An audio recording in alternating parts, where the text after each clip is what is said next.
Good morning and good afternoon to all my compatriots out in Eastern Canada, and welcome to the first three sessions about cross-cultural perspectives and communication styles. My name is Anush Newman, as you know by now, and I am the Refugee Sponsorship Training Program Trainer in Calgary, Alberta. Today's session will be approximately 2 hours and will follow the setup agenda to review the highlights of the various cultural perspectives. And the program is called Building or Burning Bridges. Just to let you know that today's session is just the tip of the iceberg about this topic. A comprehensive session would usually take over 2 days. But today we're just going to do a quick scan or review of the highlights of the principles of the cross-cultural communication, but specifically perspectives and values. Just to let you know that I have had added some more information on top of what I had delivered last year in October. The information that I added the last couple of days, the script is there, but I haven't had a chance yet to print it up with nice graphics. So hopefully by the third session, when the presentations are over, I'll get people from Ontario office to help me to pretty up the slides with nice and relevant graphics that will give a visual interpretation of the information. So for the ones who don't know me and have not attended the previous session, I'm going to give you a quick review about who I am. As you know, I am a trainer with RSTP. I was born into Armenian Orthodox community in Baghdad, Iraq. I know it's kind of confusing. Armenian in Iraq, yes, my grandparents had settled in Iraq after the 1915 genocide. My family immigrated to Canada in 1972, so I grew up here. But because of my early informative years took place in Iraq, so I have retained a lots of cultural traditions and values and perspectives, along with adapting to the Canadian lifestyle. I spend most of my life here in Canada. So today when I'm doing the presentations, you're going to hear me sometimes referring to myself as me, as somebody from the Middle East, or me as a Canadian who has been in Canada for 40 plus years. And before we start, I would like to thank Ines Hamid, who initially was the co-presenter with me when we delivered this together last October, and for her assistance in developing the graphics for the early slides. And today, I'd also like to thank Sunit and Satya from our Toronto office for their technical support.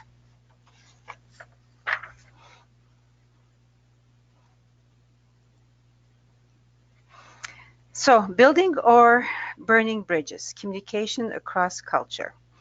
Today's agenda, we're going to cover definition of culture, dimensions of culture, source of culture, and how we're different, our cultural lenses, and what we see and how we interpret the information, cultural perspectives in terms of Western culture versus Eastern culture, and cultural dimensions, aspects of cross-cultural communication. I also added for this session family dynamics without going into details, and cultural perspective on health, and some effective strategies for cross-cultural interactions. So what is culture? We know that the word culture is a Latin word, which means cultura, which mean cultivating the soil in preparation for seeding and harvesting the plant. Eventually, over centuries, it morphed into describing a collective of customs, beliefs, values, institutions that create a large identity and ways of behaving for a certain group in a certain area in a certain part of the world. It reflects that person's unique form of identity. So our behaviors, our interactions with others are generally seen as forms of expressing culture.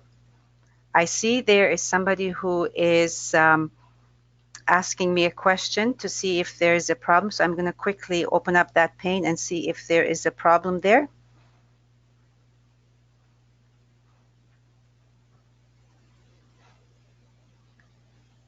just to make sure there's no problem before we move on.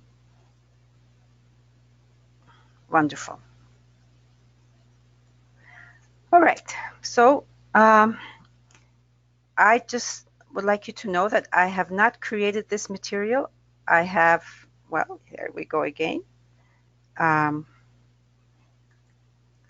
I have not created this material. I have collected the information from the pioneers in this field, and it happened to be mostly people from the Scandinavian countries and Northern European countries. So the giants of the industry of the studies in cross-cultural behaviors, communication styles, and perspective are people like Gerard Hofstede. No, he is not Leonard Hofstede from the Big Bang Theory. Clifford Geertz, Julian Huxley, Edward T. Hall, and Trompeneur. And you can see from these names that they are Western Europeans who have been involved in this form of cross-cultural investigation and practices, and because of their observations. So my task has been to collect the information and present it to you guys. So in order to give a quick and brief description as to what culture is, culture encompasses thoughts, communication styles, actions such as behaviors, responses, customs, the things we do, our beliefs, and it is based on institutions of racial, ethnic, religious, and social grouping. An example of that is, let's say myself, who as I said, was born into an Armenian community in Iraq, but we lived in a dominantly Arab world. My family retained their cultural practices, their beliefs, their communication styles, even though they have integrated in the community. So we grew up with two cultures, balancing the two cultures, our own ethnic, racial, religious, cultural practices, along with the local traditional Arab cultural practices. So where does culture come from? What are some of the sources? It comes from being in a certain region of the world, the environment, the climate, resources, and the collective experience. And is based on learned behavior, meaning the cultural practices and beliefs and values are transmitted from generation to generation. It's shared. It's not just one person in the group who practices this. The whole community collectively shares that the practices. I'm sorry, a little bit scattered here because of the technical skills we had earlier on. So it'll take me a couple of minutes and I'll get back on track. Also, very, very important aspect of culture and our practices and beliefs is that it's unconscious. We do not think about it at all. It happens simultaneously without us thinking, and we're not aware of it. And it's dynamic, and it's evolving, and it's changing. And it is very ethnocentric. It depends on the group, the clan, the tribe, the community, whichever you want to call it. It's based on the collective practices of the group. So how are we different in terms of our perspective and lenses and dimensions? It's the explanation that we give is that our perspective of the world is based on, the best metaphor for it is wearing sunglasses or any form of glasses. And it is how we see the world through the glasses. So the glasses is kind of the filter. So there's a very good remark made by Avrash and Black. They had made the statement, and we selected to share this with you today. It describes that our own culture provides the lens through which we view the world, the logic by which we put it in order, and the grammar by which it makes sense to us. So as you can see here, there is a little graphic showing two different culture perspectives, and each is making a almost subconscious, unspoken statement in their mind, and They're totally the opposite from each other. It is very, very important to remember, as I mentioned earlier, that our cultural beliefs and perspectives are in our subconscious and we're not aware of it. So the best way to describe how culture is in our brain, in our identity, in our thought is to use the iceberg metaphor. In terms of the iceberg, we all know that iceberg only what about 10% of it is on the surface, so it can be seen, and the 90% is below the water level. So it is unseen, invisible, and we do not see it, and we don't understand unless we question it. So here's a picture of the iceberg, and we're going to add um, the, the terminologies that we'll describe. So behaviors and practices. This is something that is seen publicly, what we do and how we do things. For instance, what we dress and what we eat, the way we behave in the public. So it's only about 20% of it visible. And it encompasses our food, as I said earlier, our music, our celebrations, whether it's Easter, whether it's Eid al-Fitr, whether it is the celebration of the lights or Krishna or Buddhist traditions.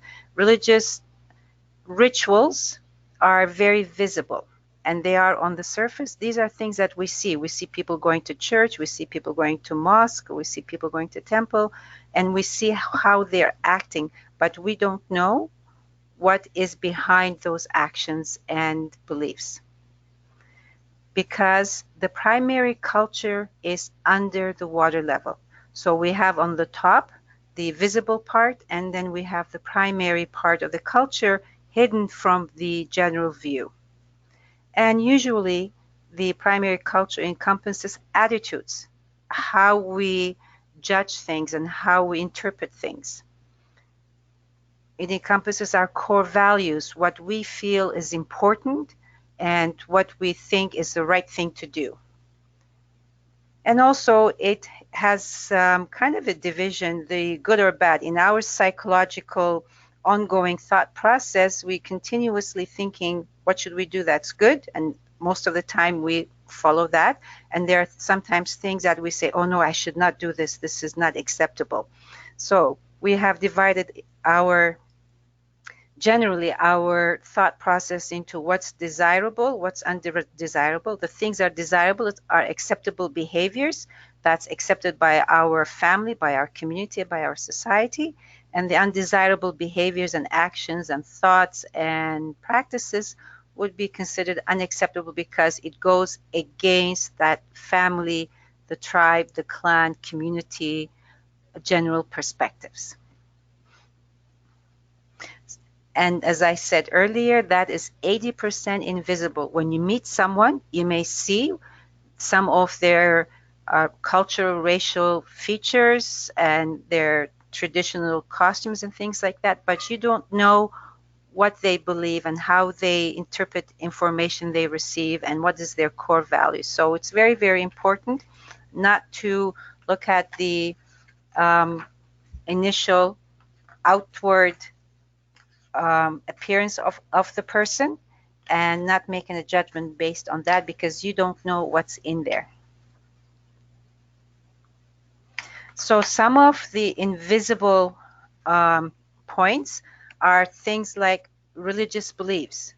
I had mentioned earlier that religious rituals are part of the visible because if we go to a mosque or a church, we see the priest or the mullah or the imam or the rabbi conducting a service. We hear it, we see the sitting up, we see the sitting down, getting up, the crossing, or the prayer, bending down the knees. These things we see, these are rituals. But the actual belief is a core within that we don't see. We are the facial expressions, although we see it, but we do not have the interpretations of different cultural expressions. Gender roles, we cannot tell from just looking at the people what is their core or their primary cultural perspective and interpretation of the gender role. General view of the world. There are different ways of interpreting the information, and also the perception of modesty, how we interpret what is modesty in one culture. It's totally the opposite, could be totally the opposite in another culture. So these are very, very important things to remember, that just because we do not see it, it does not mean it's not there, and what we don't see actually has tremendous impact on that person's behaviors and the way they receive information, the way they interpret the information, and the way they store that information, and how they recall that information and use it in the future.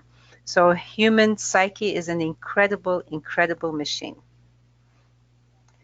So today we're going to look at culture perspectives, and I had put the title here, East and West.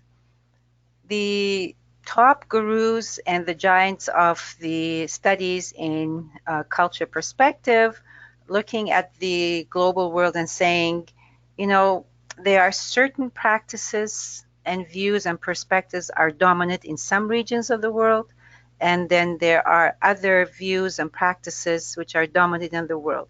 So we hear on TV, on the news, always, you know, the Western culture, or people from Middle Eastern culture or Eastern traditions. So in order to make today's presentation a little bit easier to digest, is that I was able to put together the list of the countries that prescribe to what we call the Eastern culture, and the countries that prescribe and use and practice what we call Western perspectives.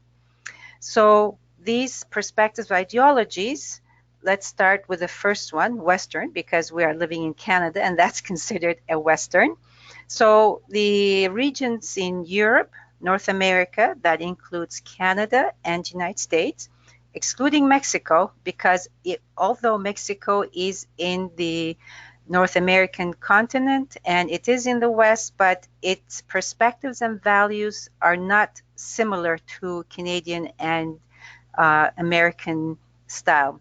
So included in the Western culture perspective or ideologies are countries like Australia, New Zealand, to some degree Russia, because Russia is a very large country. It straddles two continents, but that's why it's called Eurasian.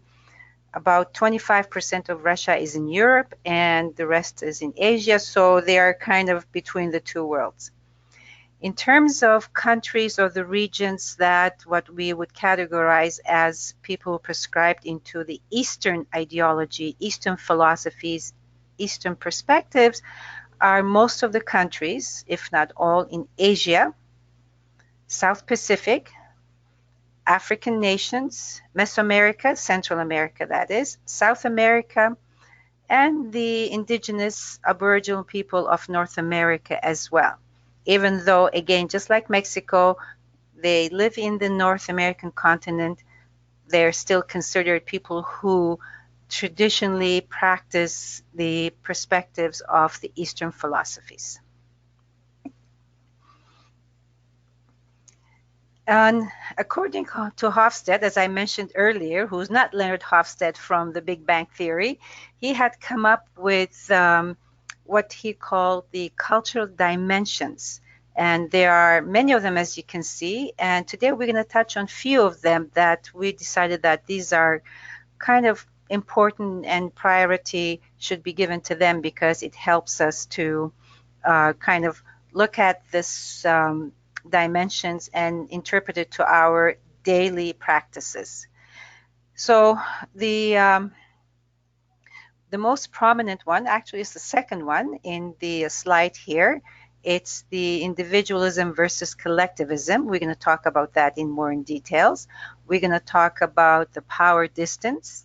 We're going to talk about uncertainty avoidance and communication style. So we're going to select a few of those and talk about today. As I said, Hofstede is one of the giants of this industry, and his research, based on his observation of many, many years, many decades, and he's not the only one, but his study seems to be the most dominant in this field in terms of his observation and collecting information about behaviors of groups who belong in one camp or the other. Yet again, it just let me make it very clear here. Just because people belong what we call in the Western perspective of behaviors and practice in Eastern, we all have some of all of these, but it's in varying degrees. Okay, and we'll explain that as we start to go into details. So the most important, let's go back, dimension here that I like to focus on, the first one is individualism versus collectivism. So an individualist premise, we all can figure that by now, is based on understanding and acting and behaving as me being the priority in every action I take, my personal needs. So it's based on the I. So it is based on individual action and experiences. So everything evolves around me and my needs and my perspectives. So this is an individualistic premise. In this category, tasks prevail over relationship. It is very important in individualistic society that tasks are taken care of before building up relationships. There's sense of personal accountability. What I do and what happens as a consequences of what I do, I'm responsible for that. So there is a very strong sense of actions, behaviors, and results and consequences based on individual actions. Everyone is responsible to make their own personal choices and decisions that we make under the individualistic society, under the individualistic premise. I am responsible for my choices, my decisions. So I guess you can guess by now what premise we're discussing right now. So also it's very strongly based speaking your mind. It's very important to be able to express our own thoughts, our own desires, our own choices based on our own personal needs. So I'll go back to here, and I guess if we go back to the earlier division of the East and West, we can very easily surmise that this individualistic premise belongs to people in the regions that we consider who practice the Western perspective of everyday lifestyle. So we're going to talk about the other aspect or the premise, which we call the collectivist premise, which is based on we as a group rather than I as a person. So the identity is based on the social connections and the social network. It's not based on just who I am as a person, my own personal experience, but the identity is based on my place in the group. And very, very important to build relationships over task. This is something that a lot of people who come from the other parts of the world to Canada have a little bit of difficulties because they like to build relationships before they engage in any kind of interaction, professional interaction or whatsoever, because relationship is important before the task. And when we have a full day sessions, we have case studies how we see that people doing business in other parts of the world, that it is very important before start discussing business and contracts. They need to build a relationship of trust with the people before they engaged in the actual professional aspect of their work. In the collectivist society, it's very important to seek advice from the others, especially in the family and the hierarchy of the family, where it's important that when somebody wants to do something, that they ask and solicit the feedback from the family members, on the elders, and also ask for blessings as well, which is very common in a lot of cultures. Is if somebody's going to embark on something new, whether they're going to travel, whether they're going to start a business or do anything, is to ask for advice and for blessing because they feel that is a good omen. It's going to give them prosperity because if they have the elders or the family members bless the endeavor, the project, the trip, and whatever it is. Very, very important. And any decision made reflects the community values. So whatever the person is going to be doing or any actions he or she will be taking, that action is not just a reflection of the individual person, but the consequences also reflects on the community as well. Meaning if I am a family member and if I'm going to do something, I have to be aware not just the consequences to me, but also how it's going to impact my family and my community.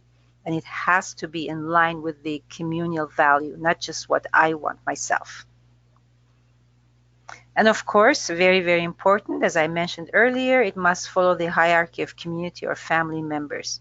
Usually, there is a very, very well established hierarchy as who makes the decisions in the family and how important it is those decisions made by the family group is not only acceptable but blessed. And it is important that people follow the guidance and the advice of the elders of the community. So we is, of course, is a collectivist society. And very, very important is to avoid confrontation. There's people make a lot of effort to make sure everybody's happy and satisfied and it's okay with everybody.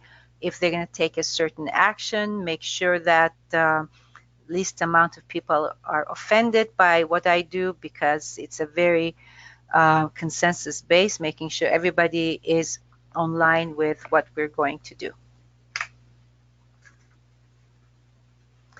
I've included this slide here so you don't see the pretty graphics, just to give you a quick review of family dynamics and gender roles. I'm not going to get into the LGBTQ issues because that is a very specific a professional field. I myself don't have that information. All we have is this general information that members of the LGBTQ communities outside of the Western cultures are very much persecuted, and it is very much they live in a hiding, and it's very difficult for them. And because of that, there is a whole programs and services for that. And I'm not going to go into that right now because we're just going to talk about the family dynamics. As I mentioned before, elders in the family dynamics are involved in making the final decision on behalf of the family. For instance, I come from a large family, many older siblings, and when decision was being made to come to Canada, it was my father who made the decision. And he went and asked the blessing of his father at that time to say, Father, I'm going to take my family Canada. Are you good with that? And of course, his father gave the blessing and we came to Canada. That the children are property of the parents. The decisions are made on behalf of the children. That is a very, very common belief and value and practice in all these Eastern traditional cultures, that the children have no say in what is relevant to them. And of course, because it's a mostly patriarchal society, the male children enjoy more freedom than women. And there are distinct roles for each parent.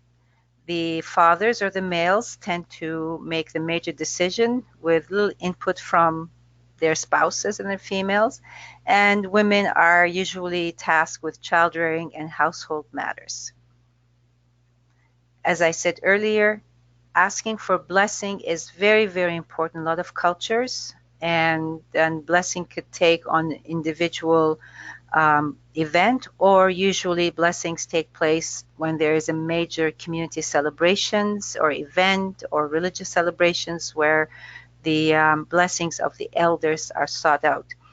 My father would go to his father's house for Easter or Christmas to pay his respect and get a blessing from his father. Very, very common. And that's similar in other traditions as well, within Islam or Judaism and Hinduism and Buddhism, where very, very important to ask and get the blessings of the elders of the family.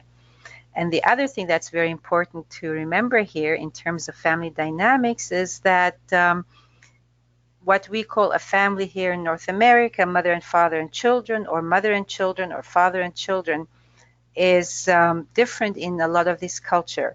In a lot of Middle Eastern cultures or African and South American, there are a lot of extended family members who cohabit with the family. For instance, when I was growing up, we always had other relatives live with us. Very, very common. My grandparents on my mother's side lived with us. My unmarried uncle and aunt on my mother's side lived with us until they got married and moved out. So there's always an extended family, which is quite helpful. And when mom is busy, we go to grandma, that kind of thing. So usually these families are composed of with not just the nucleus family, but other family relatives, kins who are living with the families. And very, very important aspect as well in the family dynamics is that people have strong fear of being shunned if they go against the family tradition or the values or behaviors, and they are, I will not use the word excommunicated, but being not permitted to interact with the family. So this is a big fear for a lot of people who don't want to go against the family because they don't want to be excluded or shunned away from the family, because their identity, who they are and how they see themselves is very much part of that family grouping, and being part of a larger family is very important. So there's a great fear of being cast out. They don't want to be cast out. The other dimension that is very much related to the perspective in culture is what Hofstede said, power distance. And we see this mostly in the professional field. Power distance is the difference between levels of power between the people with less power and with the people with more power. As you can see the graphics here, we have in the my left, your right, I guess, is somebody who has power and authority, has a different perspective, different stand, versus cultures, what we call low power distance, who is considered an equal. And we're going to explain this in a little bit more details. So power distance, let's first talk about low power distance. This is where everybody is equal. In a low power distance, especially in the work field, we see that inequalities are minimized. What does that mean? Means that in a workforce, in a workplace, whether you're the boss or the manager, supervisor, everybody's treated. Nobody's called Mr. Boss. I don't think so yet here. They are treated as equal, as peer, and or it's minimized, I should say.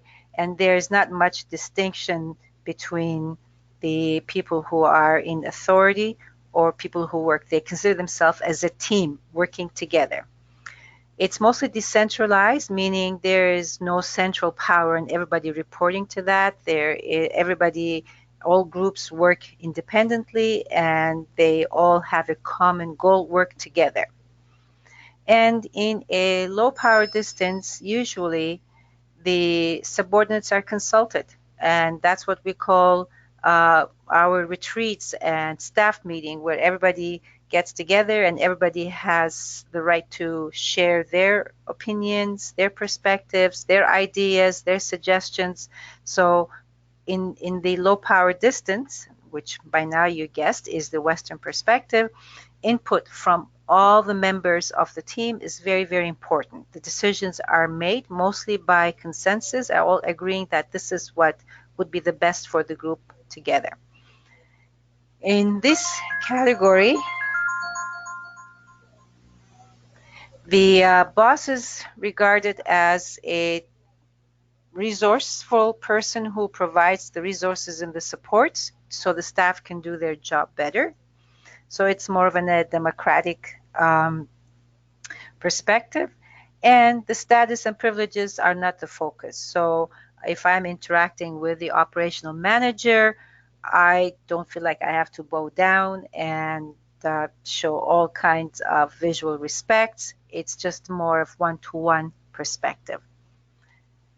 In regards to communities who are more from the what we call the Eastern perspective, where there's a definite what we call high power distance. And what does that mean, and how does that translate in our day-to-day work environment? In a lot of these environments, inequalities are not only desired, but it's expected.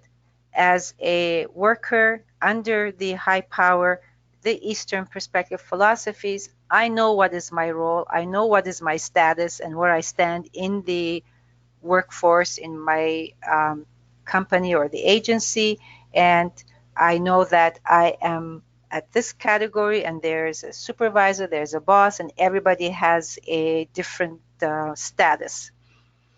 And centralization is preferred. All the decisions and the strategic planning and whatever that needs to be done is centralized and organized by the higher people who are in power.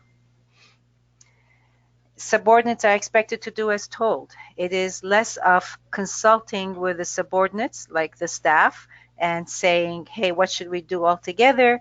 The rules come down, and the subordinates, frontline workers, that's what we call, are told what to do rather than ask to contribute and make suggestions for the collective outcome. In these cultural perspective, the boss is benevolent, autocrats, and fatherly. If you, some of you, I don't know how old are you, but if we look back at some of the figures of political figures in the history who were regarded as the father of the nation, whether it was Mao or Stalin or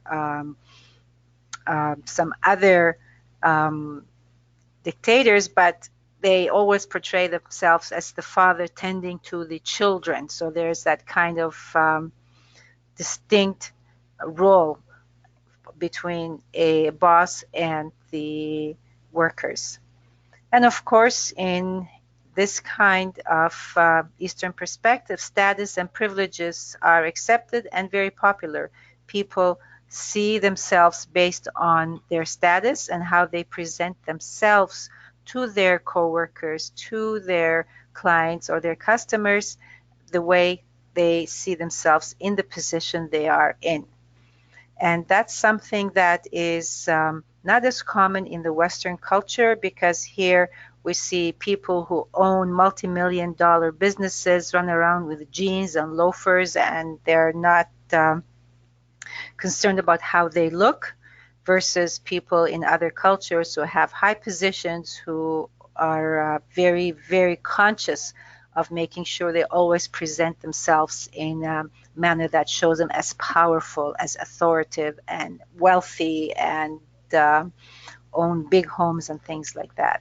So this is what we call power distance. Power distance meaning people who have power and their relationship with people who have less power, which is minimized in the Western perspective, and people who have high power or authority and high ranks, and their relationship with their compatriots, with their fellow workers and things like that. So there's, in the Eastern philosophy, there's distinct role and space that exists between the boss and the subordinates. I don't like to use the word subordinates, I mean workers. I hope this explains it well.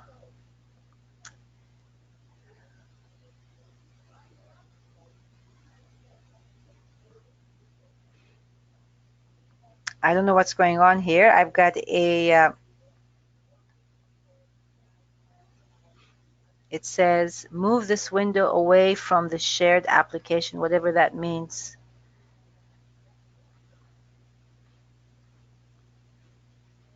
It is There is a problem here with my screen. Screen sharing is now paused. I don't know what's happening. I'm going to try back up again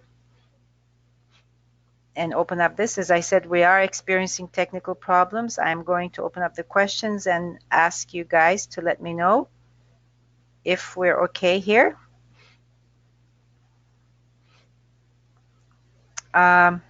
Just somebody quickly respond to me saying that all is good right now, so I can see that.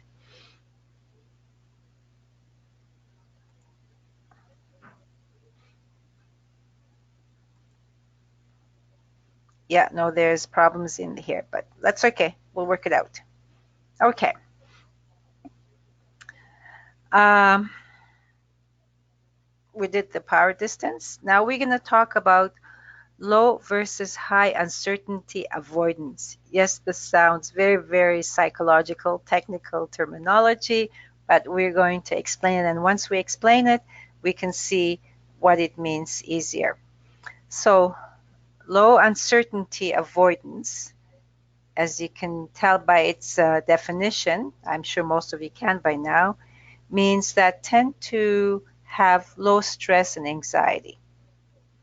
They accept if there is a dissent or disagreement. So they're not avoiding taking actions or saying what's in their mind because it's okay to contradict. It's okay to have a different perspective. So they don't have need to avoid uncertainty.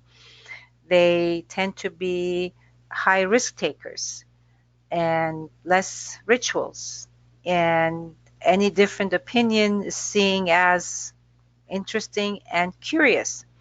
So let's go back and have some examples here. In terms of high level of risk taking, the Western perspective cultures tend to be very high risk takers. For example, the fact that the early Europeans who took the risk and traveled in those ships for 3 months in the ocean and came to the New World and faced many challenges and were able to manage. That is part of the high risking, taking high risks in their actions and not avoiding taking risks and not worried about that as much.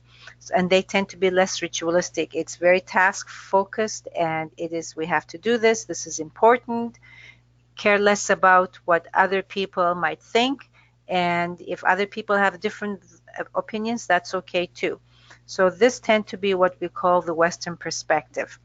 In the cultures who tend to avoid risk taking, so they don't want to do things that it may be uncertain, not too sure what we're doing. Should we do it or should we not do it? And it goes on and on.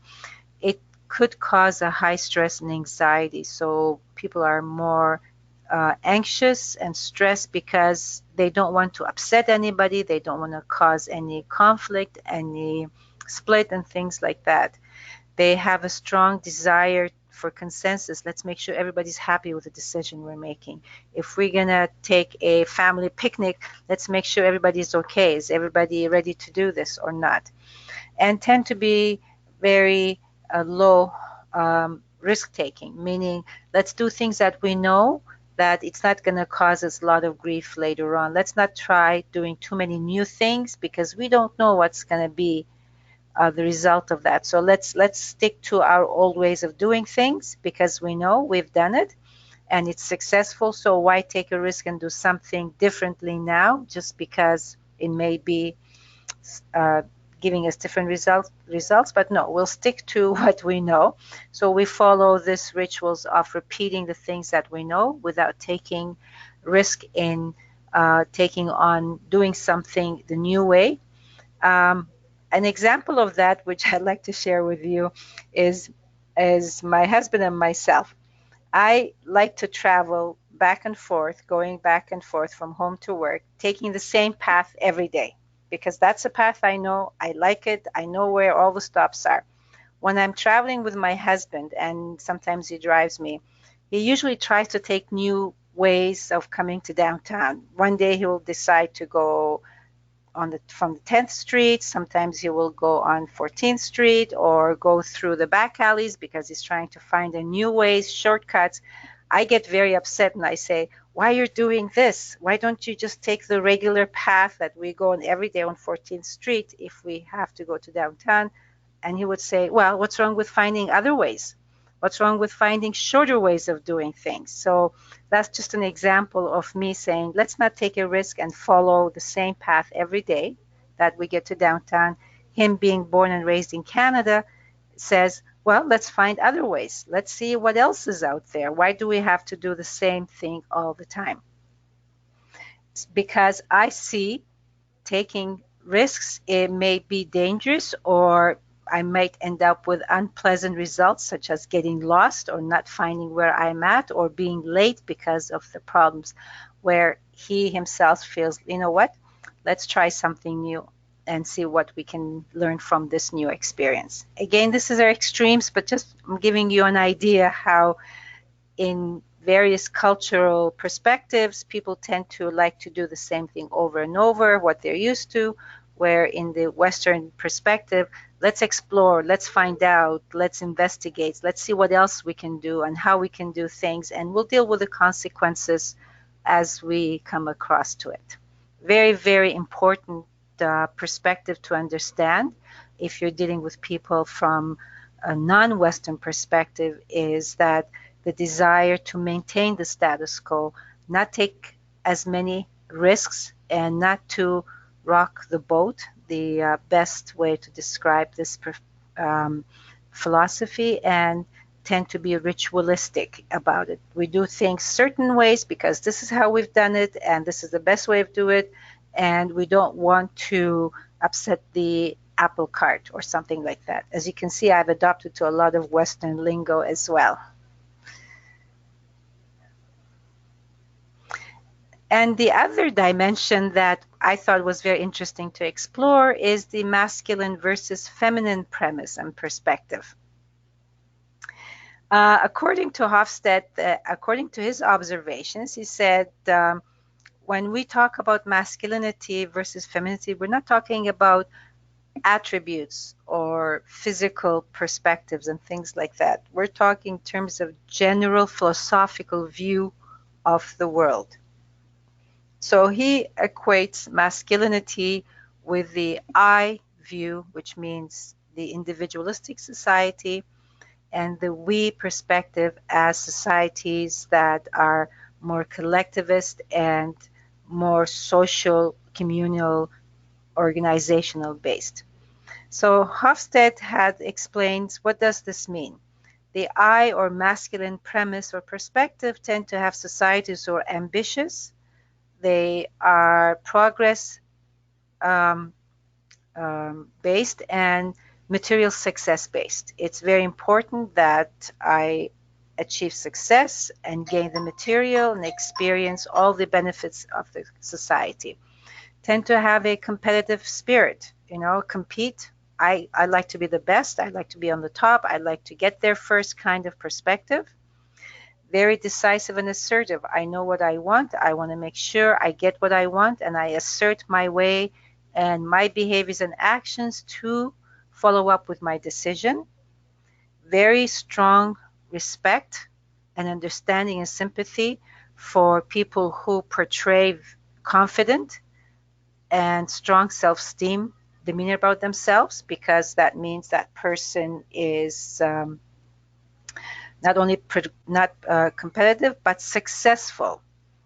Wealth and status oriented. It's very important to gain wealth, to gain status, to gain respect of the community, and be perceived in the community as somebody who had made it. So that tend to be one of the very strong attributes of the Eastern Western philosophical. Okay, let me get back. In the Eastern philosophical perspective, it's very important for the people who had gained success to show their success, i.e. their fancy homes, their fancy clothes, and their fancy cars, and the fancy lifestyle. In the masculinity perspective as well, that is common there as well. So the premise is based on equity, competition, and performance. My screen is going funny again. I don't know what's going on, but let's hope we have successful completion of our webinar today with minimized experiences of challenge. So the other side of the same coin, the feminine premise, which is the feminine perspective, which is based on the we, the collectivist society. Caring for others are very, very important.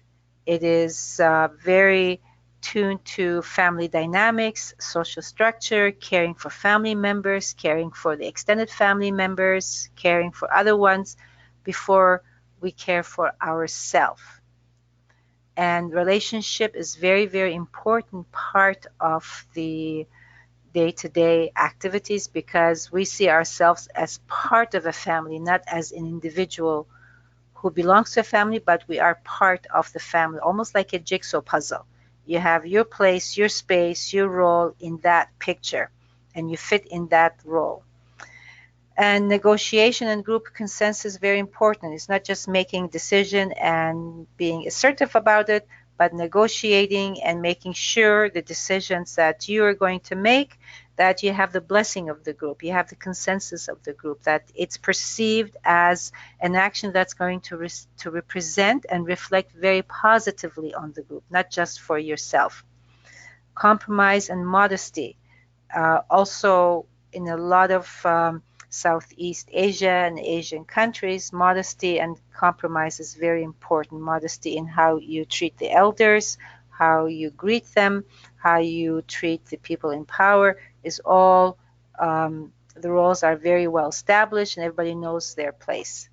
And of course, mutual satisfaction is part of the group consensus, making sure that we all are satisfied together as what we're doing is going to give us a happy results for as many of the group members possible. Maybe not 100%, but at least majority. And the sense of equality, solidarity, and work relation quality is very, very important. Working as a group, seeing ourselves are equal members of the family and the role of our place in the community and the community's place in the society, and relations being very, very important part of our existence because we exist as a part of I don't know what's happening here, but I'm losing my slideshow. So I hope um, there. Yeah, I think there's a problem with webinar today. I'm hoping that by Thursday we won't be experiencing this issue at all. All right, so this was what we call masculinity versus femininity, and by now you understand that when I say a tradition or perspective that is based on masculinity, I tend to be the individualistic societies versus the we, which tend to be more of a collective societies where caring for the others supersedes for our own personal need. Everything we do is to make sure everybody in the family is happy. What I've done here, I've brought some examples to show you this different dimensions and what countries fall under some of these categories, just to give you an idea for sake of having a little bit of fun here.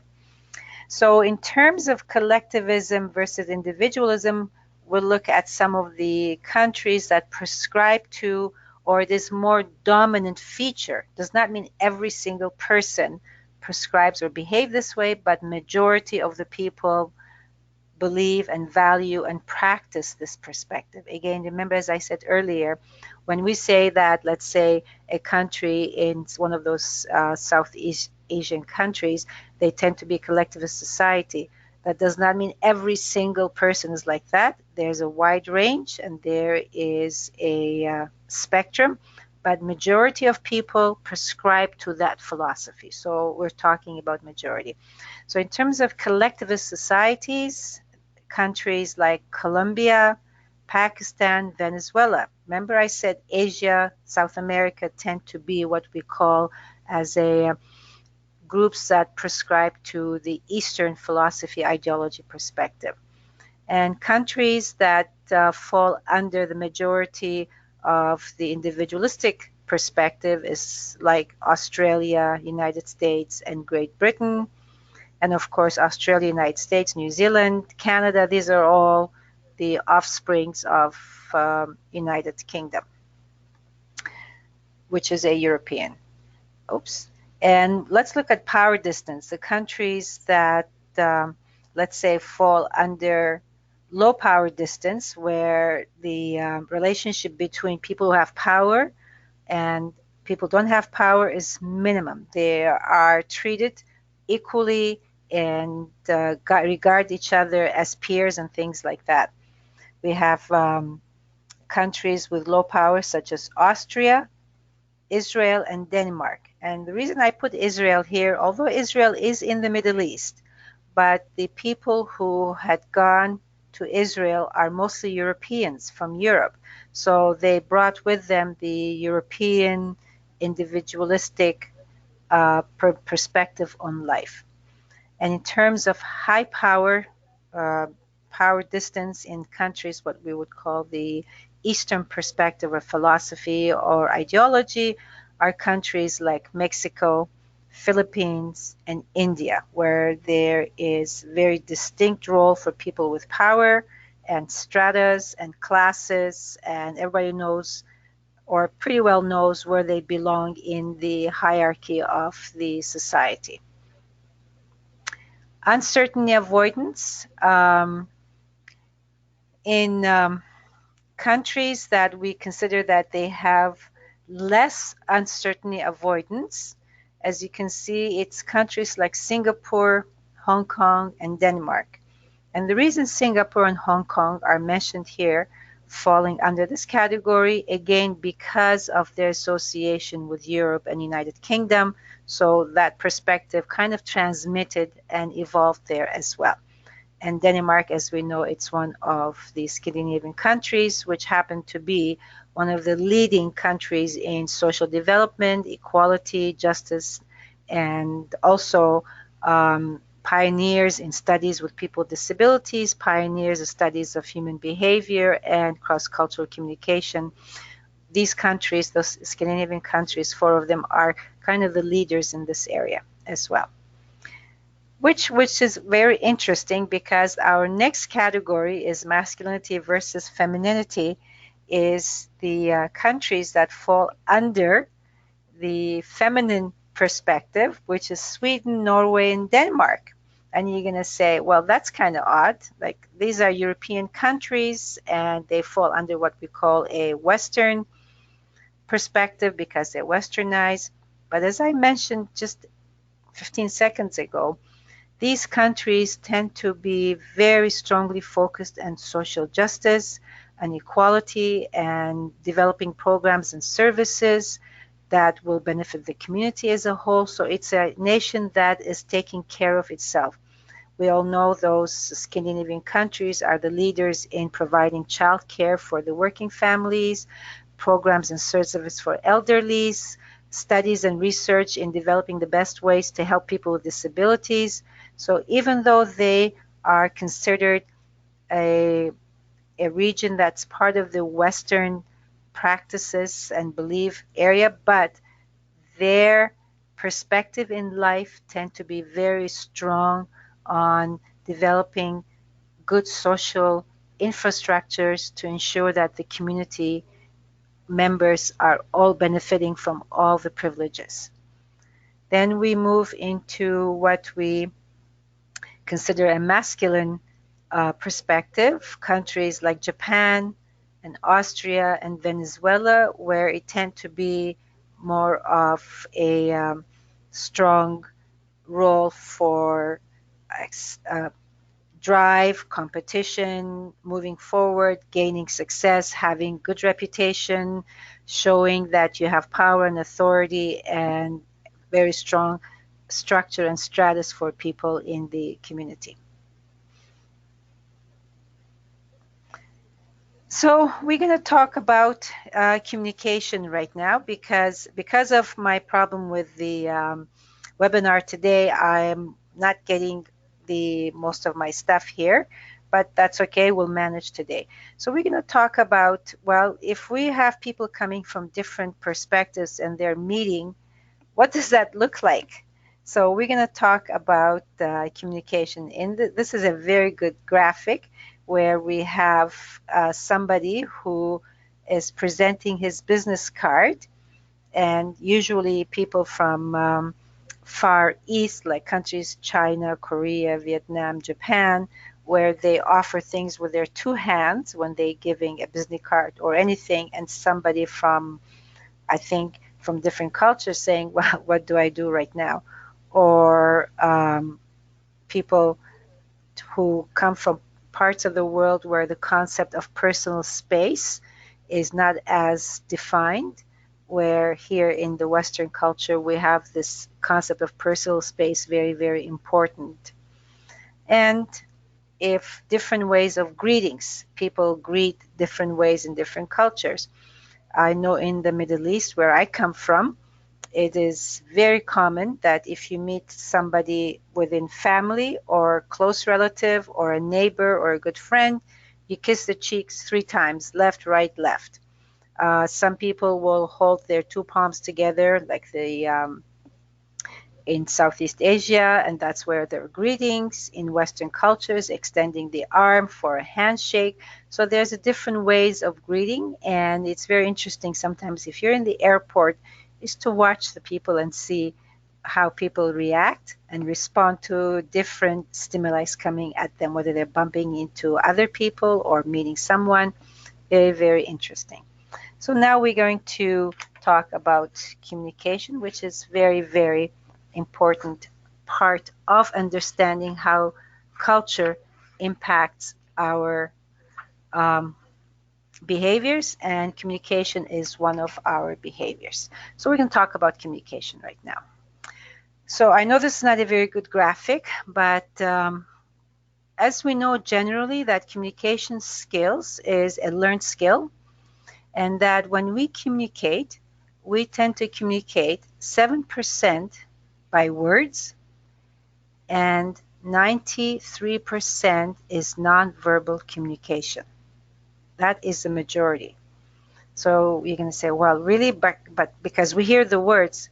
Yes, we hear the words, but included with the words that we hear are the style of presenting the self, the facial gestures, the tone of the voice, the speed, the breathing that comes along. If we're nervous, it comes through as well. So there's all different ways and vocal and tunes that we present while we're talking. That is part of our nonverbal communication. So according to the psychologists, they say 93% of the way we communicate with the others is nonverbal. Hand gestures, body gestures, everything is part of our culture. In my last webinar, I had given an example of the mayor of New York who, as a study, delivered a speech behind a glass wall where the students were able to see the speaker, but they weren't able to hear. So the mayor, first time he spoke in English, gave the speech in English, and most of the students were able to identify that he was speaking in English, although they did not hear him at all. Not a word, just watching him, the way he talked, the way he stood, the way he moved, his face, his hands, his body, everything. The same speech he delivered after that in Italian, because he grew up in an Italian neighborhood, he was fluent in Italian. Again, most of the students were able to identify that this person was speaking in Italian because the body language and the mannerism, the facial gestures and the hand gestures was a giveaway to the students to understand that he is speaking in Italian because of these distinct features that most Italians use when they're speaking. The third speech he gave, the same speech, the same words, is in Yiddish, which is a Hebrew mixed with German because he happened to be from a Jewish community. And over 90% of the students were able to tell that because he was delivering the same speech, but he assumed that kind of mannerism. I guess that's how he would talk when he's with his family and friends and relatives. And because with that language came the cultural mannerism that accompany the language. And the students were able to tell that, yeah, he's speaking Yiddish, which I thought that was just amazing that people can read some of the nonverbal gestures and identify them even though they could not hear the thing. And the other thing that I shared with the group is we were in Armenia a few years ago, and we arrived there, and my brother said, let's rent a car.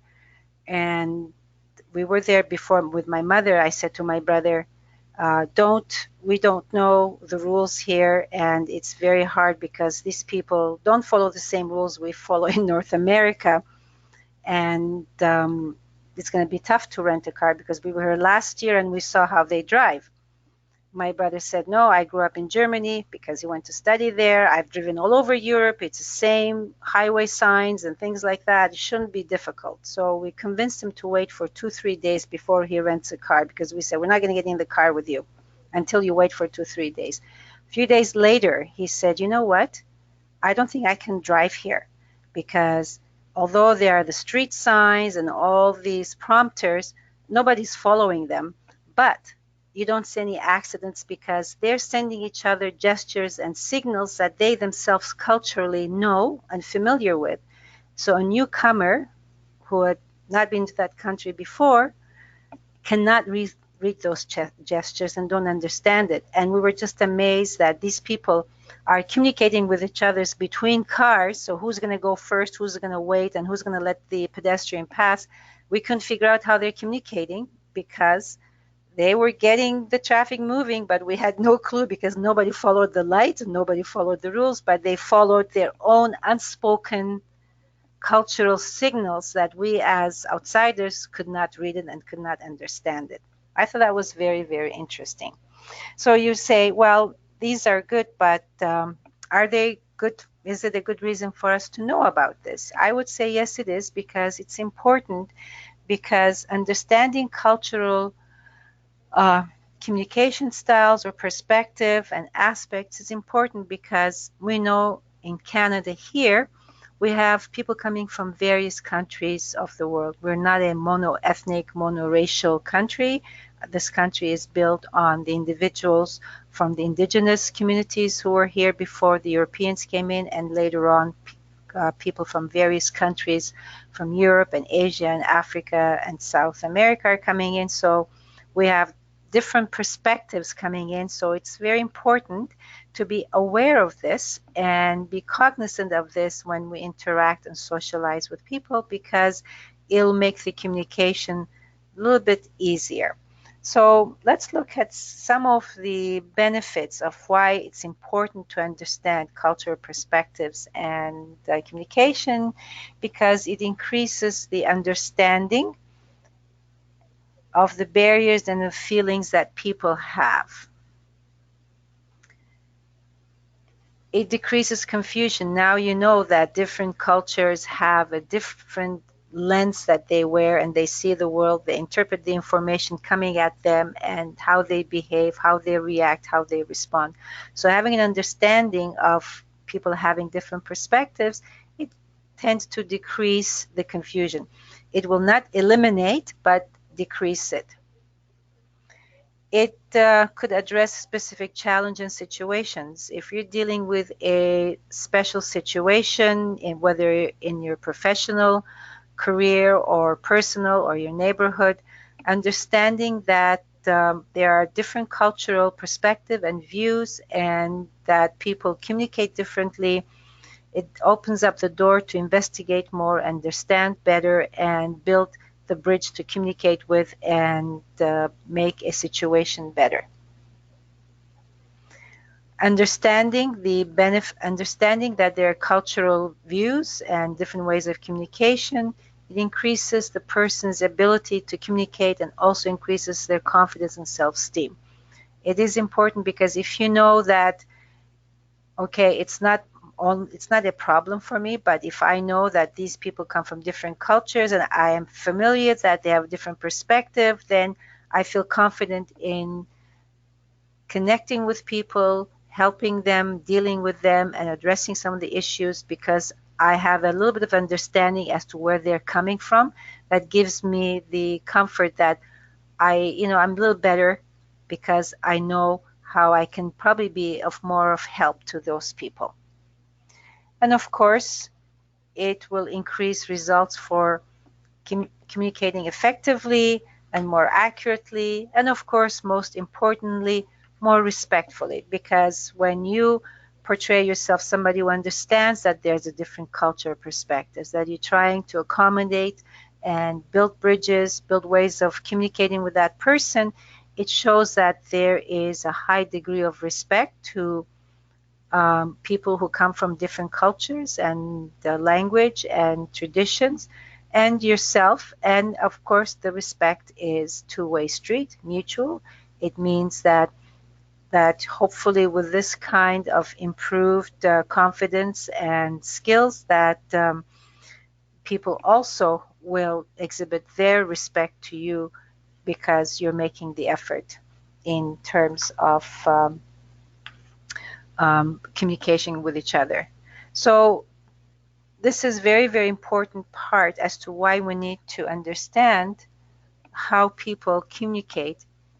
We looked at some of the cultural dimensions. Now we're going to look at some of the aspects of nonverbal communication of the group that fall under the Western perspective and the Eastern perspective, because that also is a multi-layered way of seeing and expressing ourselves.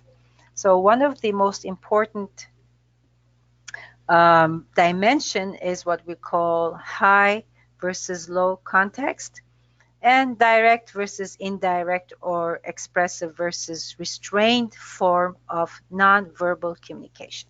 What does that mean? So let's look at high context versus low context. So high context, where there are more emphasis on non-verbal cues.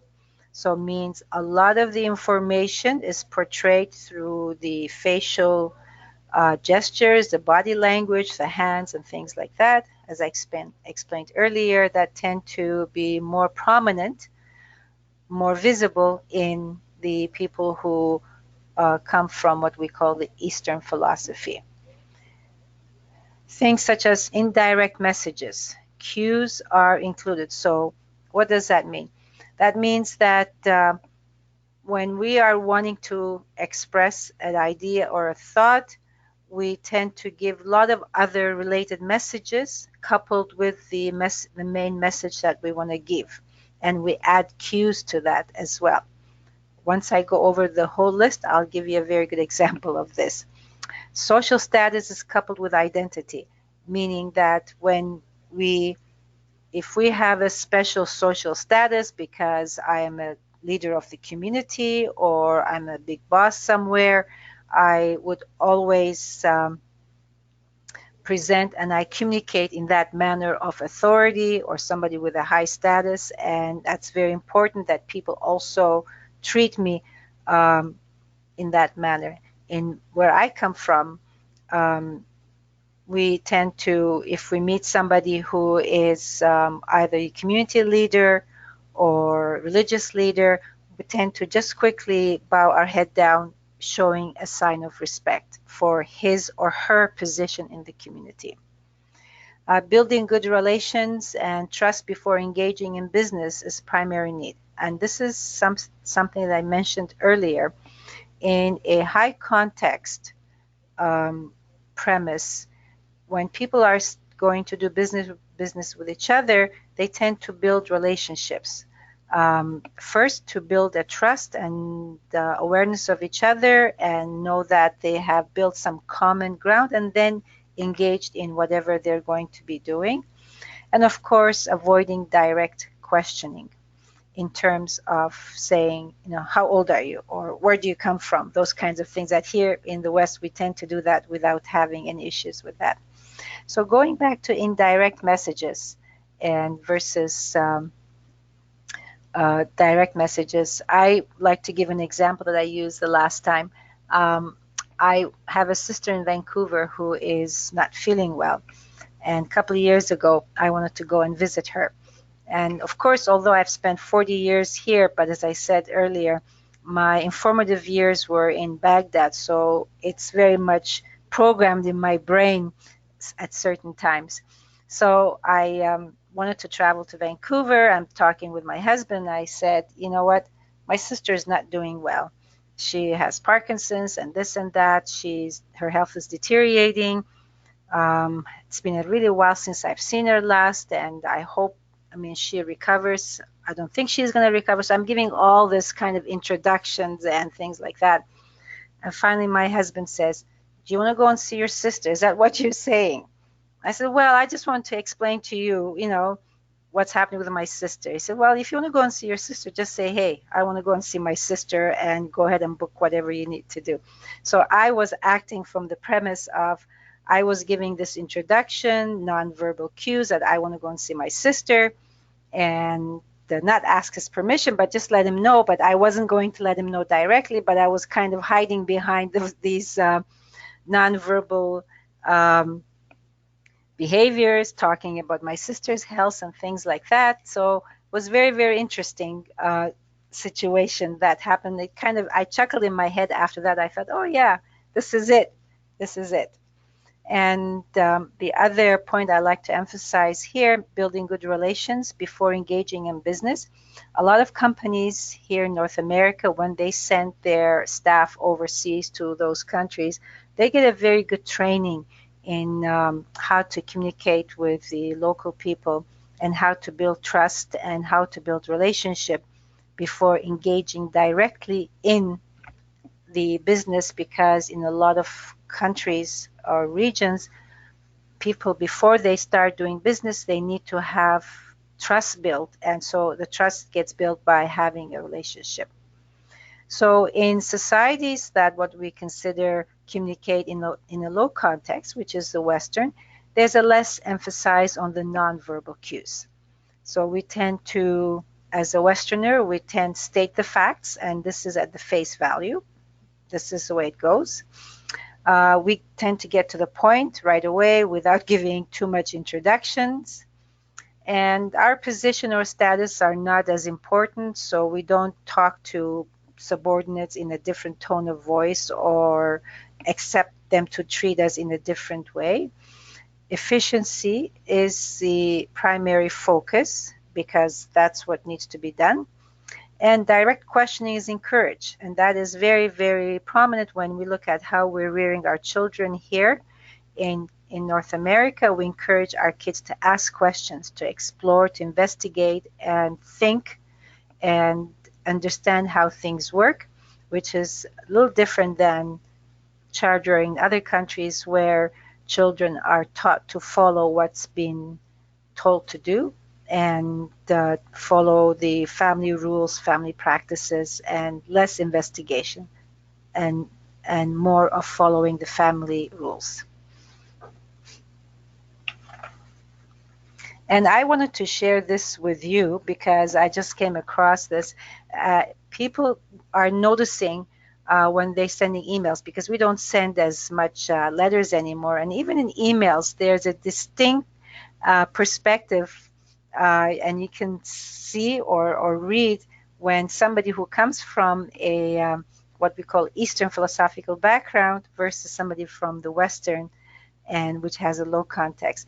So I know myself that when I read other people's email, I tend to see the way it's written that this person is trying to build relationship with me. So let's look at the low context, even in the email. So this is something for you to also to start to observe from now on when you get an email. So people who practice or fall under the category of the Western philosophy, low context, they usually, the conversation is about you and I, and that's the focus. This is what we need to do. This is where we are, and this is what we'd like to see happen. Start with a task. You know, I've read your email, I'm responding to your email, or I saw the report and this is what I am going to suggest, kind of thing. And the feedback is in the message, so it's not hidden. And the information is direct and explicit and spelled out. This is the feedback, or this is what I'm asking you, or this is the feedback I'm giving you. And clarity is very important. Everything has to be clear, to the point, and concise. So if we read an email from people coming from the Eastern philosophical perspective, they tend to, again, it's not 100%, not everybody. They tend to have the focus on us or on we, having a conversation style. They start with a relationship. I know I have a very hard time to restrain myself when I'm sending an email by not starting, well, how are you? The weather is getting better in Calgary. It wasn't awful last week. By the way, did you see the report that I sent you? So I tend to want to establish a quick rapport relationship before we engage into the task, and tend to feel more comfortable, again, tend to dealing face to face on the phone rather on the, let's say, the email, because I mean we went from face to face to letters to the phones to emails right now, so we're moving away from that personal contact. So it is something that a lot of people from Eastern cultures struggle with this, because they're relationship oriented, and having to deal with people on the phone and email is difficult. So they tend to start their emails being a little bit on the friendly and asking, how are you? How was your holiday? How was your celebration? How are your kids? And then going to the task. And the indirect and implicit is written between the lines, and saving the face is, of course, very, very important aspect of, even, hey, I'm sorry I didn't get back to you earlier. I was busy with this, or I had these challenges. It was important to explain when the task was not completed, because it's very important to save the face in doing that. And because of this is very important aspect, I'm going to run late here today, so I hope we have enough time to finish the rest of the stuff because of the challenges we had earlier. I wanted to explore something or add another,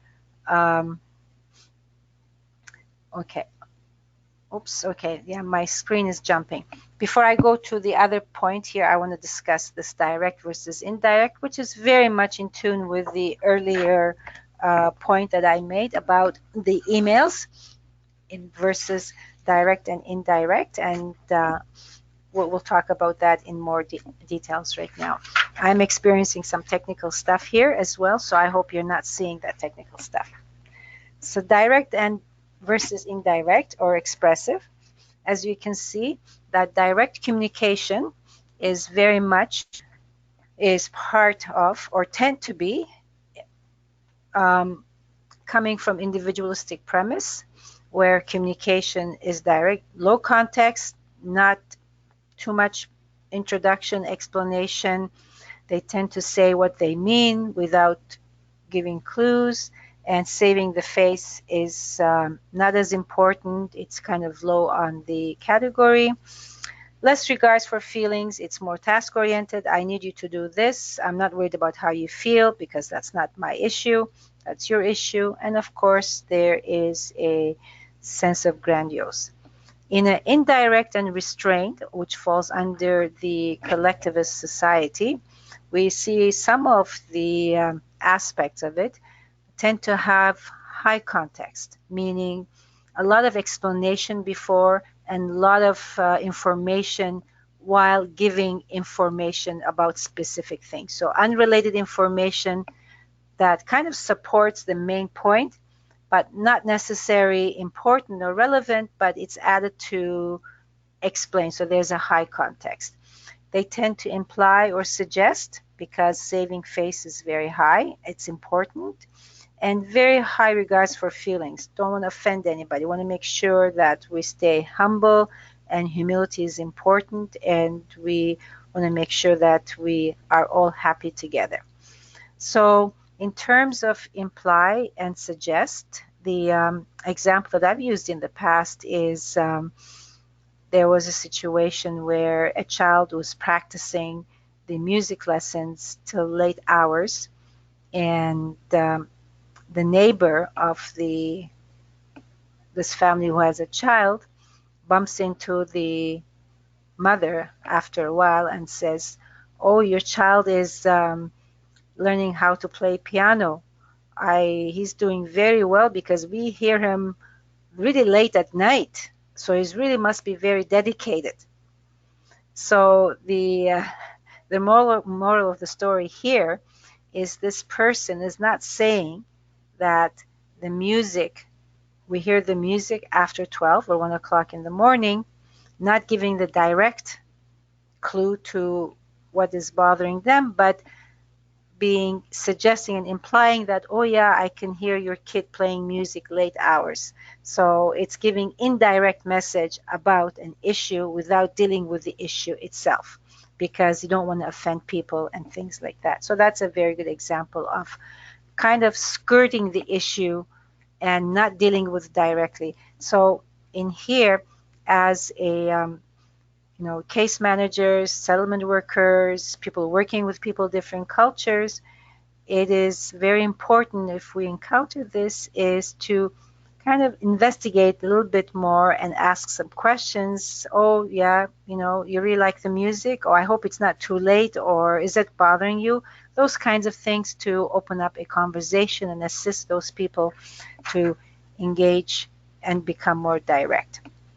Because I had mentioned saving face is very high, and that is very much related to the concept of shame and guilt, then I want to cover a couple of the points about shame versus guilt, because I know we're dealing with people who are coming from parts of the world where this is very, very prominent aspect of their life.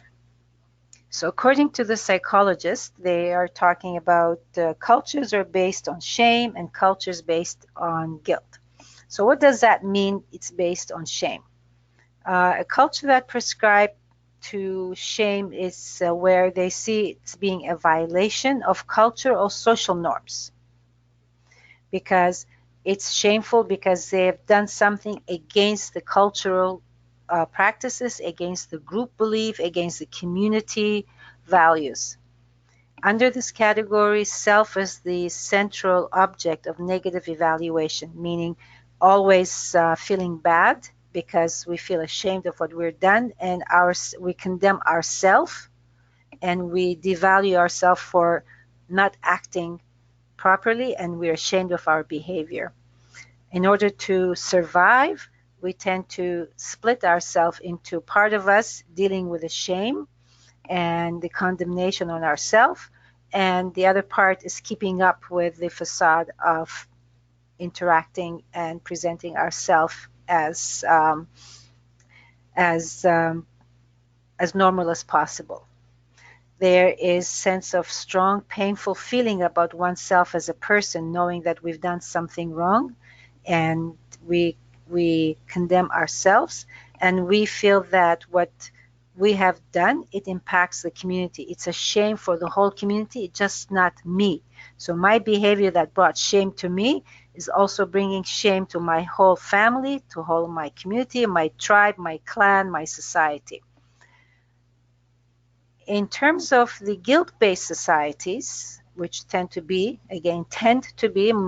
mostly practiced in the Western, or believed or valued in the Western cultures, that the violation is feeling of violating internal values. That's something, not just, you're not violating the cultural norms, but you violated your internal values. So it's a personal experience.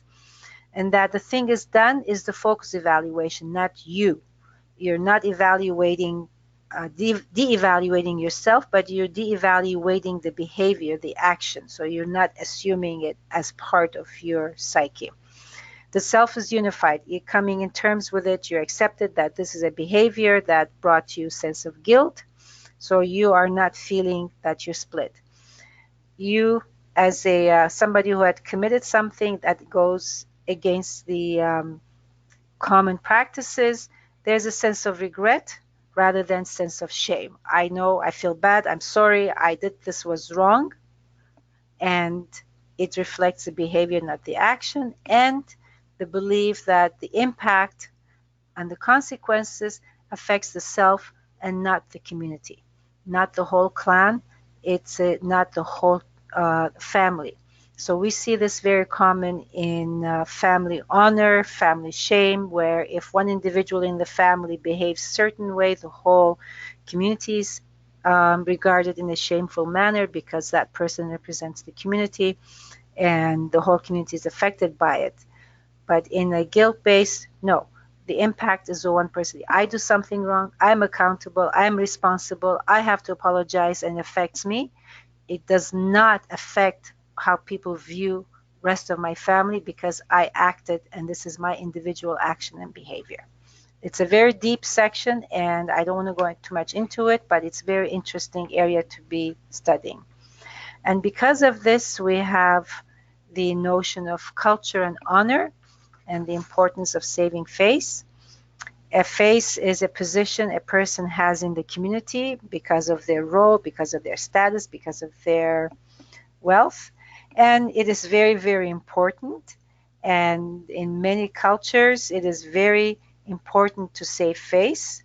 And in Western culture, saving face is not as important because we're more task and work oriented, and getting to the point and finishing the work is more important than worrying about saving face. There is a common Chinese saying that, which I really liked, is that I'm going to skip that because I don't have time, but I'm just going to go over the face and fate and personal responsibility. Again, that's very important. A lot of Eastern cultural perspective is very much see themselves as subject to powers outside of their control, magical or divine.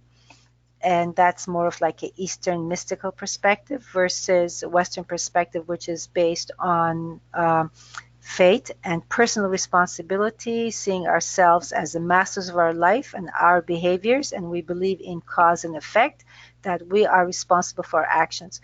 So if you're dealing with people who come from Eastern cultures, sometimes you may feel a little bit frustrated saying, you know, you have to do this. And the response is, well, you know, it's outside of my control. It's the divine intervention, or if the God's will or don't will happen, and things like that. That's because they see themselves as the subjects of powers outside of their control, whether it's their faith or the belief or the family practices, those kinds of things. I'm going to also touch very quickly on culture and health because some of you might be dealing with this issue in terms of perspectives on health from the Eastern and the Western premises.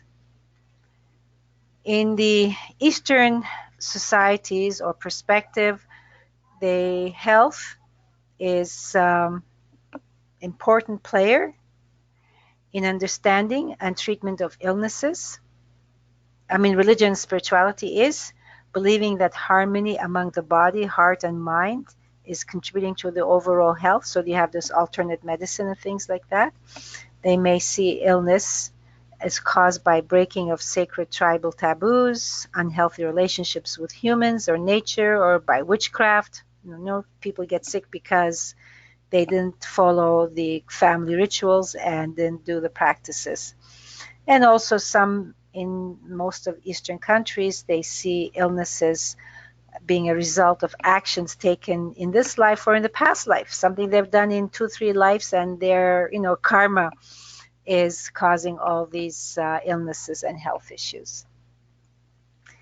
And in terms of mental health issue, which is important aspect, is it's perceived as caused by evil spirits sometimes. It's a payback for something done wrong. It's considered social stigma, shame. Because of saving face, they want to pretend it doesn't happen and not seek help, because it could be because it's the will of God that this is happening, or they tend to rely on natural homeopathic treatments rather than seeking professional help.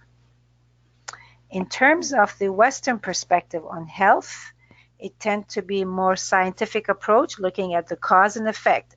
You know, there's an infection, caused a swelling, caused a fever, and let's deal with it. We know that these kinds of happen because of microbes, aging process, stress causes illnesses. We know that there's a genetic predispositions to those, environmental factors, pollutions and things like that. And we tend to treat it with a biomedical interventions, antibiotics, medications, and things like that. So you can see that the two different perspectives and how could impact a family visiting a doctor and trying to explain to the doctor why the child is sick is because the father didn't attend the prayers or the mother did not cook the right food and things like that. So very, very interesting dynamics that could be explored more. So if you're dealing with these kinds of culturally based perceptions, a couple of hints just to help you understand it better. It's important would be to establish supporting and trusting relationship first. As I mentioned earlier, building relationship very important, whether you are a settlement worker or a employment counselor or whatever, therapist. It's important to have that relationship built first. Understand from them, from their cultural views about what caused the illness first, so they can have a chance to explain from their perspective before we jump into. And also ask them, you know, what kind of non-traditional methods they've used in the past without being judgmental. And the best practices is to incorporate the traditional medicine with the biomedical model where there is a harmony, understanding the spiritual need of how to help the self get better, and also the physical part where it needs some biomedical intervention. Because the other thing I wanted to touch on before my time runs out is the culture shock that a lot of newcomers face. And cultural shock is what we call a psychological disorientation, because people are cut off from their own cultural cues and patterns of behaviors.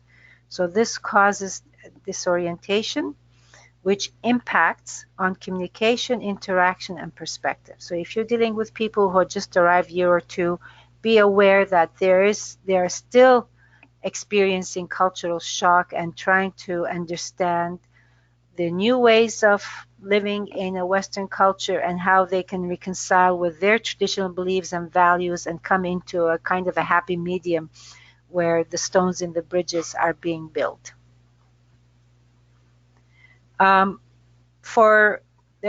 Because of the mental health is a big issue, especially we know that with the IRCC's recent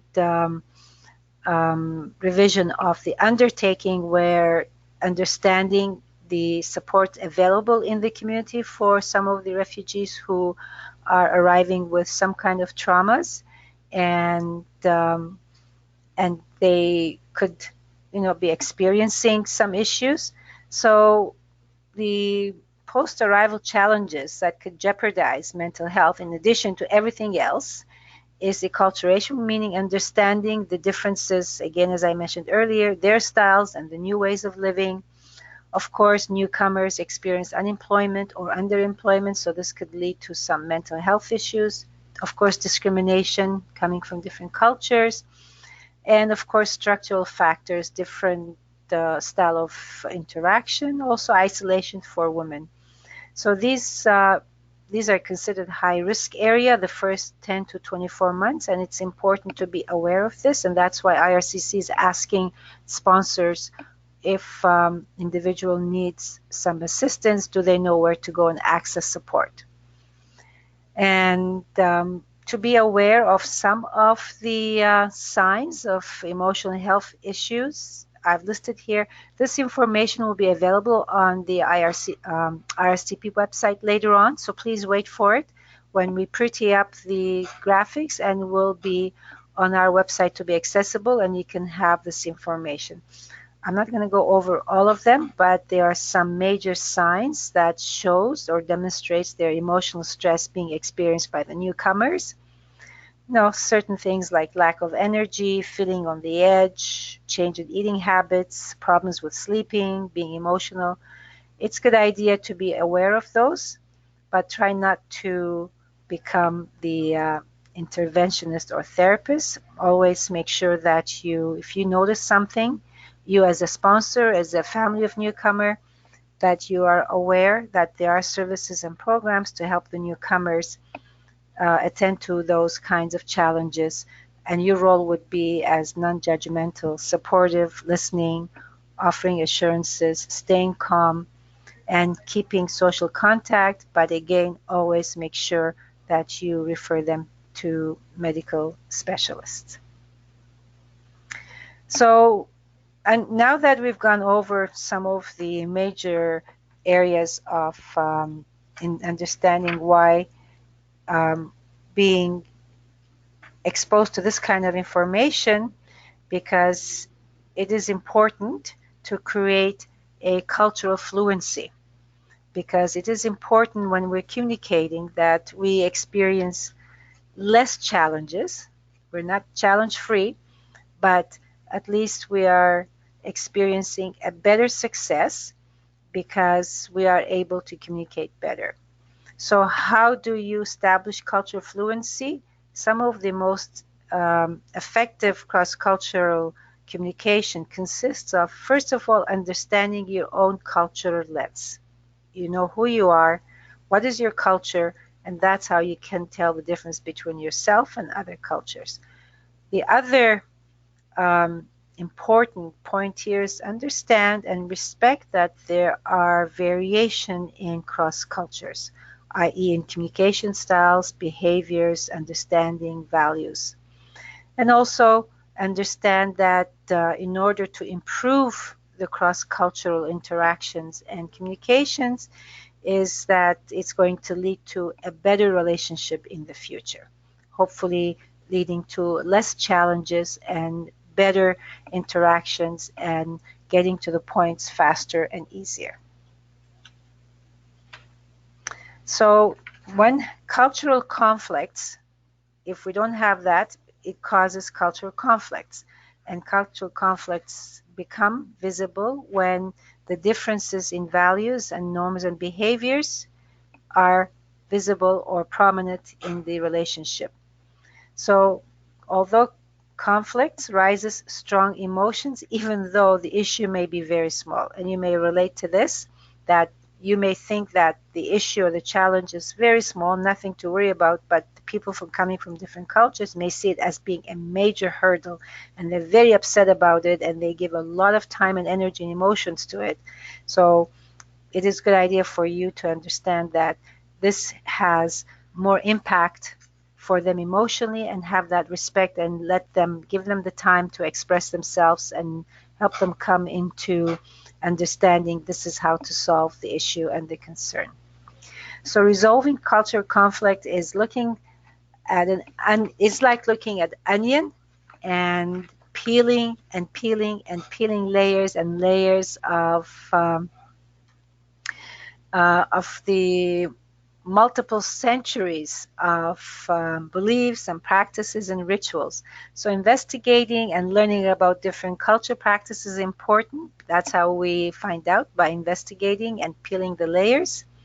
To be open to learn about different ways of doing things. Organizations review and adopt their inclusive practices. This is more of an organizational thing. Oops.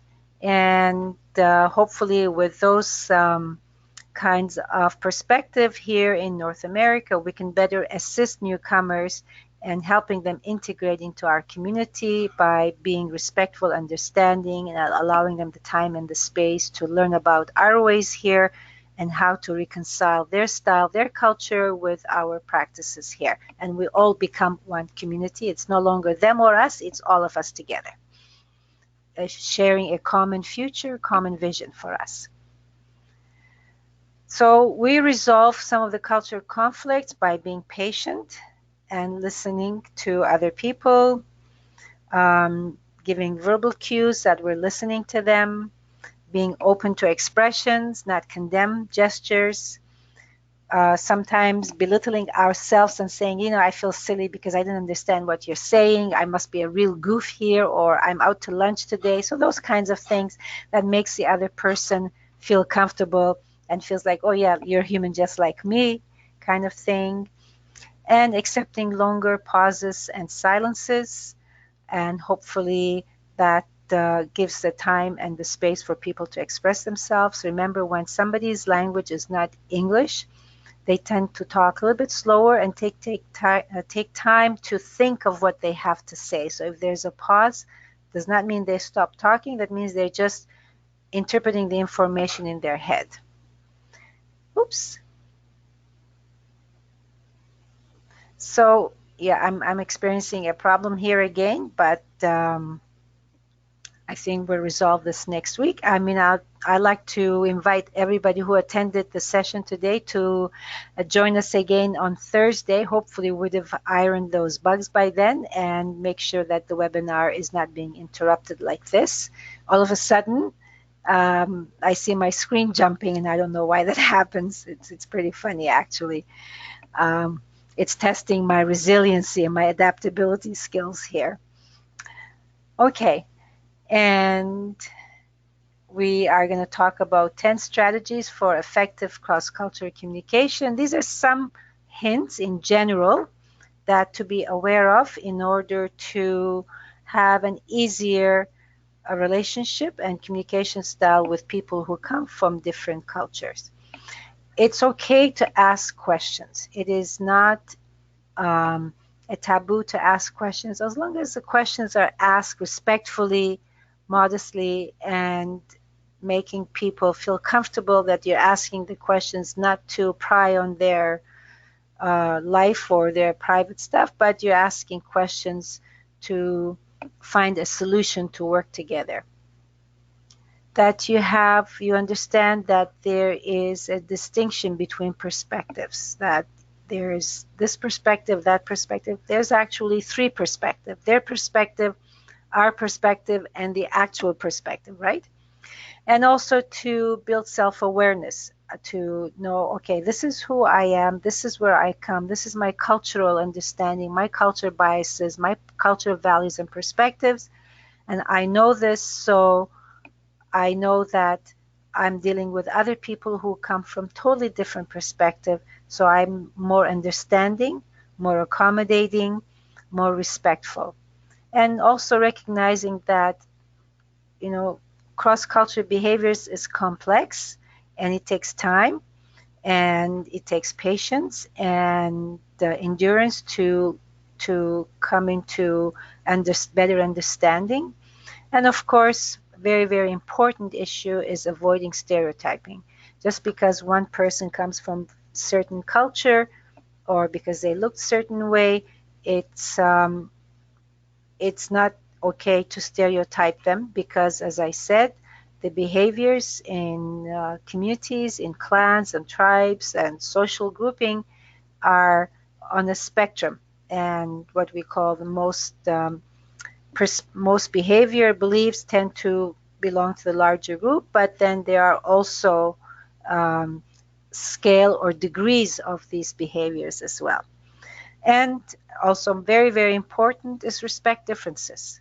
We know that life offers us different opportunities, different experiences, different paths, and respecting each other's experience, each other's path is very important in building relationship and strategies dealing with new people.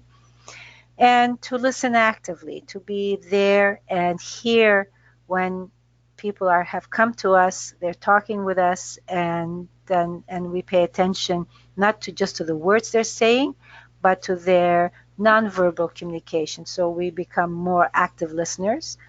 Of course, being honest and flexible, as well as being honest, is important, because we need to make sure that the information we provide is clear and concise, and there's no hidden agendas, and we're wanting information to help them.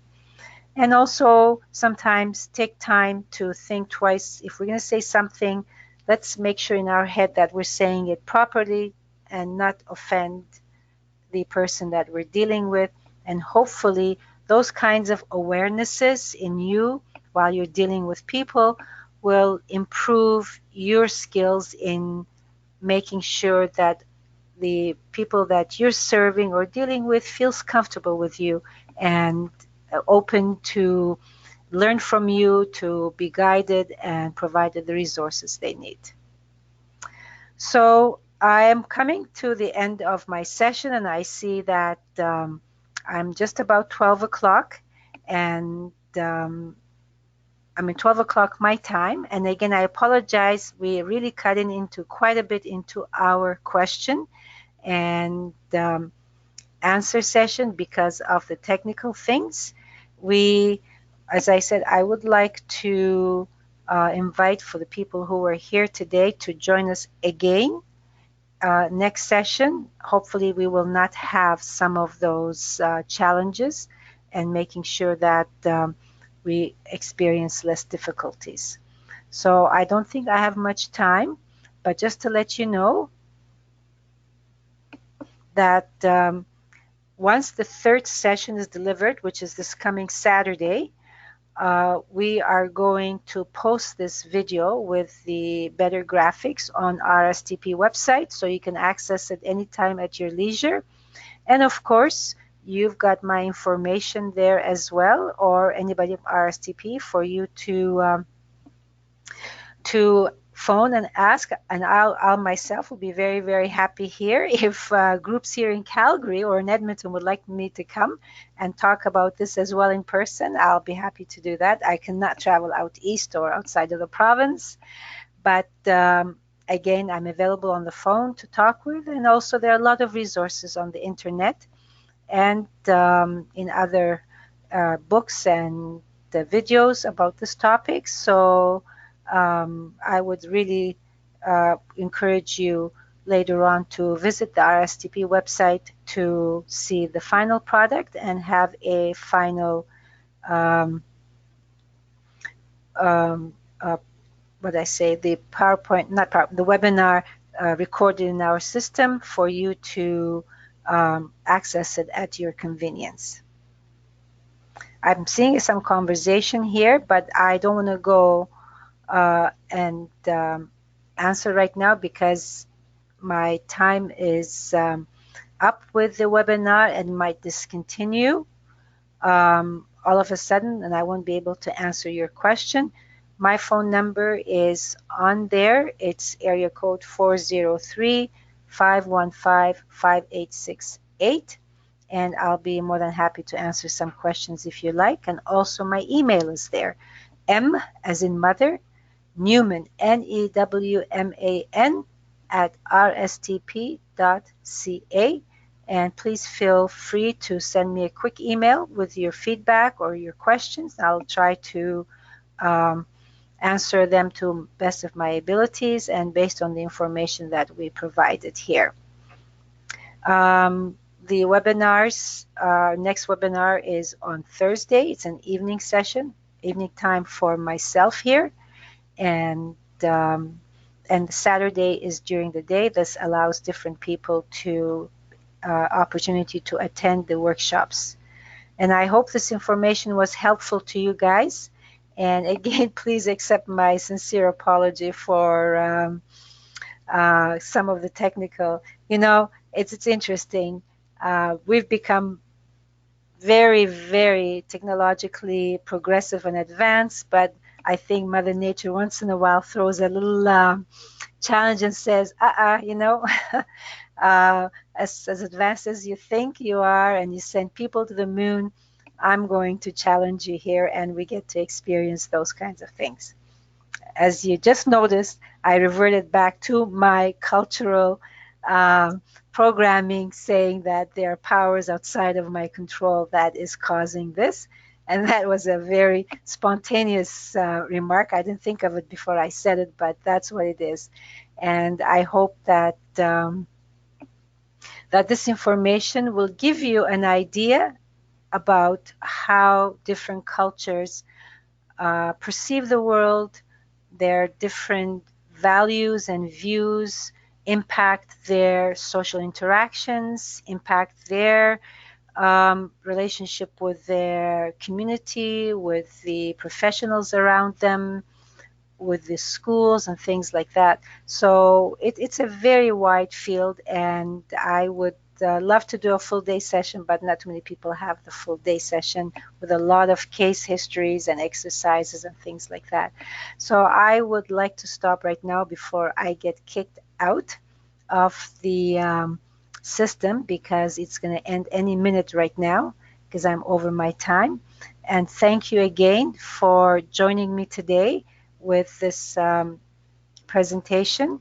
And hopefully, we will have a better setup next time. And I bid you good day and good evening. And I hope that your day continues to be successful and um, happy and manageable and all the good things. And by the way, before I forget, Happy New Year to all of you. Uh, and love to hear your feedback when you are um, able to send me a quick email. I would appreciate that. Or also let me know what specific areas that would be of interest to you as well.